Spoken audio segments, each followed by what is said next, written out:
বর্তমান সমাজ আমাদেরকে শেখাচ্ছে কিভাবে আমরা আল্লাহর বিরুদ্ধাচারণ করতে পারি, কিভাবে মুহাম্মদ সাল্লাল্লাহু আলাইহি ওয়াসাল্লামের বিরুদ্ধাচারণ করতে পারি, কিভাবে আমরা ইসলামের বিরুদ্ধাচারণ করতে পারি। প্রত্যেকটা জায়গায় দেখেন একদম নিখুঁতভাবে পরিকল্পিতভাবে আমাদেরকে শিক্ষাগুলো দেওয়া হচ্ছে। এবং আমরা সামাজিক স্ট্যাটাস, তারপরে হচ্ছে ফ্যাশন এবং অন্য জিনিসগুলা মনে করে আমরা এগুলোকে একদম নর্মালভাবে এগুলো কি করতেছি, গ্রহণ করতেছি। এভাবে যে ইসলামের যে কাঠামো, ইসলামের যে সৌন্দর্য, ইসলামের যে সংস্কৃতি, আমাদের যে পোশাক, আমাদের যে চিন্তা ভাবনা, আমাদের নিজস্ব যে ভাবমূর্তি আছে, এটাকে সম্পূর্ণভাবে ধ্বংস করে দেওয়া হচ্ছে।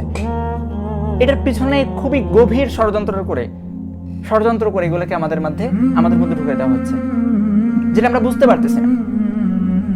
ইসলাম আমাদেরকে কি দিয়েছেন?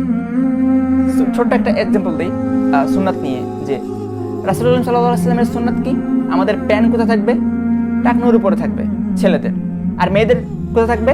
নিচে। মানে আল্লাহ সাল্লাল্লাহু আলাইহি ওয়াসাল্লাম বলতেছে যে আরো এক হাত নিচে থাকবে, পা থেকে আরো এক হাত নিচে, যাতে পা দেখা না যায় কোনোভাবে একটা মেয়ে। সেখানে দেখেন সামাজিক ফ্যাশন কি দিছে? ছেলেদের থাকবে কোথায়? একদম টাকনুর নিচে, ওই যে জুতার সাথে লাগানো, কেচের সাথে লাগানো থাকবে। আর মেয়েদের কোথায়? মেয়েদের এই এটার নাম কি? আমি তো নাম জানি না, যেটা পরে palazzo, maybe, sorry, yes palazzo, palazzo না, এরকম কি একটা নাম। মেয়েরা কোথায় পরে? টাকনুর উপরে। মানে ইসলাম যেটা দিয়েছেন, মানে সেটার বিরুদ্ধে একটা কিছু থাকতেই হবে। সমাজ মানে ইসলামের বিরুদ্ধে কোনো কিছু দাঁড় করাতেই হবে।